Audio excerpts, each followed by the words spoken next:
I'm Senator Dick Black, and I'm a retired colonel who served in uniform for 32 years. I love my country. I flew 269 combat missions in Vietnam as a Marine helicopter pilot and crash landed once after machine gun fire cut my flight controls. Afterwards, I made 70 combat patrols as a ground air controller for the 1st Marine Division. I was in intense, fierce combat during almost the entire time, and I was wounded. My radio men were both killed beside me. So with that background, let me say that I'm appalled by the indecency of American aggression towards Syria. Just the other day, Secretary of State Tony Blinken chastised his Chinese guest in Anchorage, Alaska, by saying that they failed to respect the rules-based order, without which there would be much more violence in the world. But what is the rules-based order that we're always touting? Seems that the rules are whatever the United States decides it wants at a given moment. By what right do we seize other nations' ships on the high seas? Now, the rule says that doing so is an act of war. We're not at war. So the rules go on to say that if you're not at war, then seizures of ships on the high seas are acts of piracy. Are these not acts of piracy when we seize these ships? What rules allow us to establish naval blockades on Syria, Iran, and Venezuela? Are those not acts of war? What rules-based order says that we can punish Germany for connecting a gas pipeline to Russia? What rules in this rules-based order allow us to dictate the trade of sovereign nations? The American March of Conquest spans the globe. We've invaded sovereign nations like Serbia, Yemen, and Syria, leaving them all in smoldering ruins. Does the rules-based order not prohibit wars of aggression? Did we not prosecute Nazis at Nuremberg for just such actions? What rules make wars of aggression crimes for Nazis, but not for us? We're told that we're fighting a war on terror, but we're not.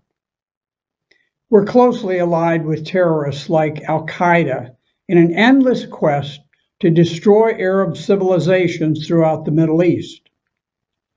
Few Americans can even name all of our wars: Serbia, Iraq, Libya, Syria, Yemen, Somalia, Ukraine.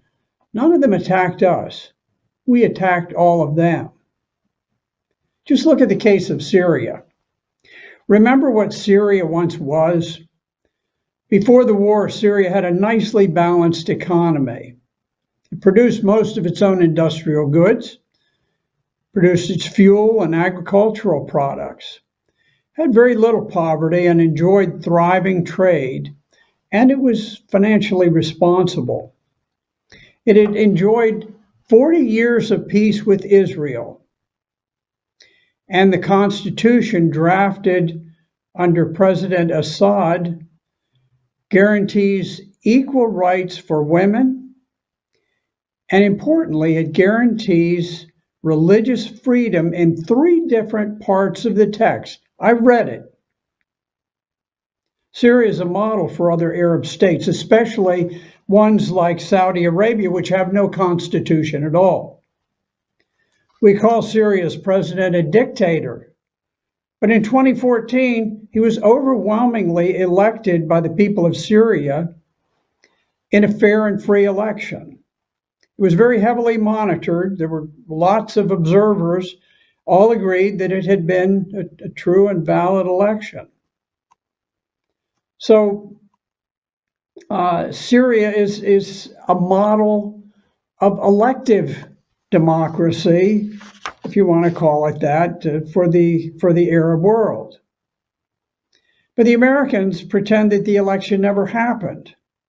And yet many Syrians who spent 15 hours in the blazing sun so that they could vote for President Assad were targeted and killed by US-backed rebels who fired mortars into their midst and killed them. Now, after 10 years of war, I think it's important to recognize, after 10 years of war, not a single rebel leader has ever emerged as a popular figure with the West loves the terrorist that the people of Syria despise. You know, we're taught to hate President Assad because he cracked down on rioters in 2011, and they say that he gassed his people. But that's not true, because we decided to attack Syria 10 years before all of that. In 2001, Secretary of Defense Donald Rumsfeld ordered the Pentagon to draft plans to overthrow 7 countries in the Mideast, beginning with Iraq, then Syria, Lebanon, Libya, Somalia, Sudan, and finishing off with Iran. Not one of them had harmed the United States. In 2006, the U.S. Embassy in Damascus drew up detailed plans to destabilize and overthrow Syria. Those were widely disseminated to the Pentagon, to various unified commands. They went to NATO. They went widely across the world. The specific plans to destabilize and overthrow Syria, and that was long before any demonstrations had ever occurred in Syria.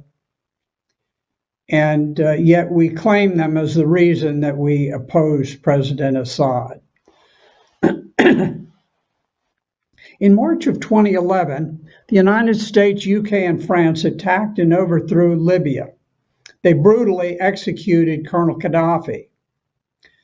The U.S. then turned over control of a Libyan airfield to the Turks, who used it to transport advanced weapons that had been plundered from Libya and send them eventually to supply the terrorists that were organizing in Syria.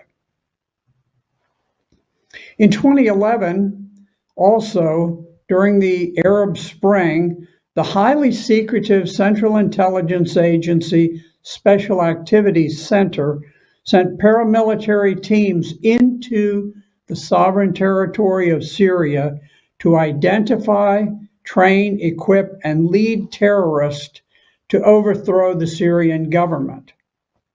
In 2013, Barack Obama formalized this long-standing support for anti-Syrian terrorists by secretly authorizing CIA program Timber Sycamore.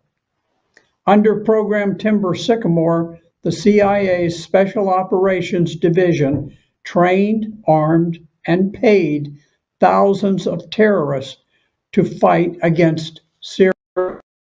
Those armies totally under our control. And in one case, a group in Aleppo, we had paid over 1,000 of their people salaries, given them arms, given them training. And it wasn't until they kidnapped a small Palestinian boy who was being treated in a hospital.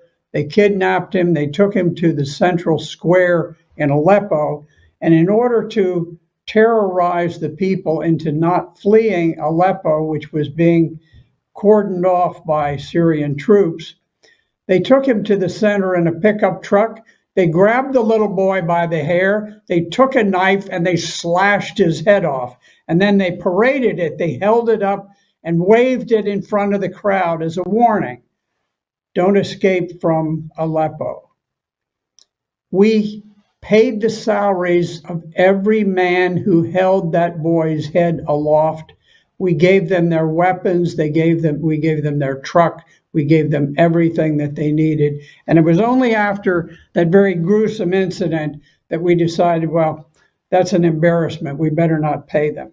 We have been paying terrorists like this throughout the war. NATO and the United States have maintained an intense propaganda campaign against Syria from the outset. Sarin gas attacks that killed civilians were blamed on President Assad.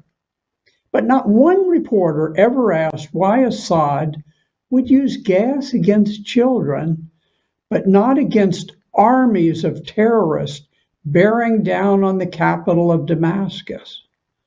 The reason is obvious. There is no answer for that. And the journalists are smart enough to know that if they ask that question, their career in journalism is finished. Secretary of Defense James Mattis admitted in 2018 that the U.S. had no evidence that Assad had ever used sarin gas. Two courageous Turkish members of parliament were quickly accused of treason after they revealed an indictment, a criminal indictment, that showed how an al-Qaeda cell had infiltrated 2.2 kilos of sarin gas across the border from Turkey for use in Syria, most likely going to Damascus for the initial attack that was the red line attack that almost sent American troops into Syria. So why do we attack Syria? Well, there are a number of reasons. Part of it ties in with Israeli foreign policy. But the U.S. also seeks to capture oil and gas routes serving Saudi Arabia. In addition to pipeline access, Saudi Arabia has an intense desire to impose harsh Wahhabi Islam on the religiously harmonious Syrians. The Turks cast a greedy eye on the industrial city of Aleppo. The Turks also want to capture the oil and the agricultural produce of the nation that is produced in northern Syria. So there are many people who have these desires, and there are many reasons behind the war. Certainly, the American arms dealers profit immensely from the lucrative deals like the 600 BMP-71 anti-tank missiles that the Central Intelligence Agency rushed to al-Qaeda in 2014 to prepare them to attack across the Turkish border.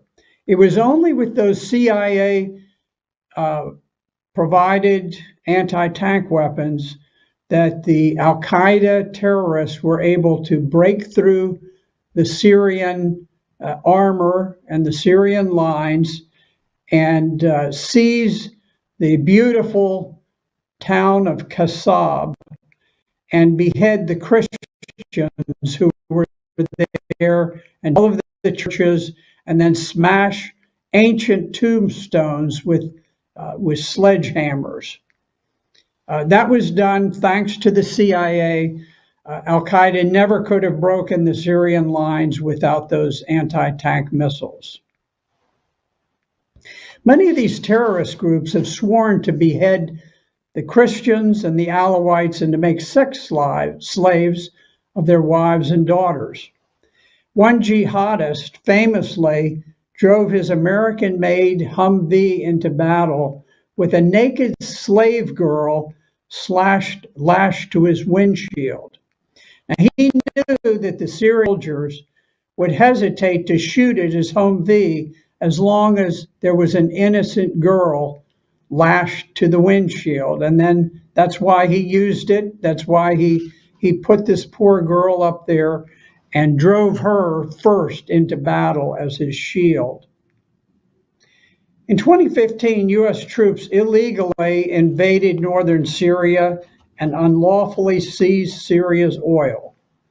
We authorized an American oil company to build a refinery for $150 million and to drill for more oil on sovereign Syrian land. Before the war, Syria never needed oil or natural gas because it was still self-sufficient. It exported a little bit, but it was not a big oil producing country. But what was important is that it provided all of the fuel, all of the gasoline, all of the heating fuel for the power plants and so forth in Syria. But now the legacy of the nation has been stolen by the United States, leaving Syrians to freeze to death in the winter as we steal their fuel. The same region, northern Syria, is the breadbasket of the country. It grew enough wheat to feed the entire nation, to export a little bit, but this too has been stolen. We gave it to the Kurds who are shipping Syrian wheat to Turkish merchants, while Syrian peasants starve. To tighten the noose on Syria, Secretary Mike Pompeo bragged about cutting Syria off from sources of currency and blockading oil tankers arriving from Iran. He's right. We've caused immense death, disease, and suffering for poor Syrians. Americans are routinely reminded that we're not getting common people, the leaders. Rubbish. That's a total lie. Sanctions do nothing but attack the innocent, the poor, the helpless. They are the most cruel and barbaric type of warfare that we can wage. We steal food, fuel, and medicine from the poor.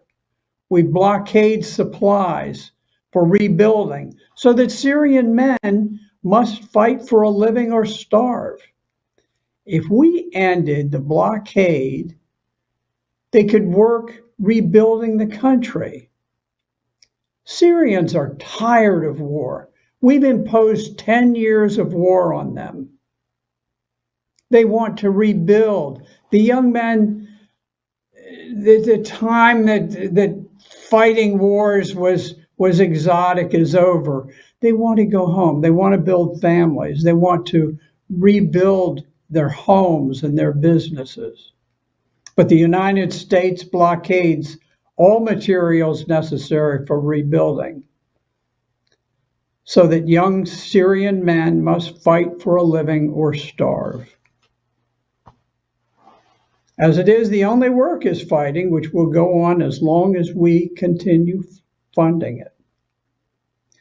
The world must reject for 10 years against the Syrians, but we've oppressed the Iraqi people for 30 years. We've dropped over 250,000 bombs on Iraq, and we bombed them even while we sit in military base camps occupying the country. This madness must stop. I thank you for the opportunity to talk to you today.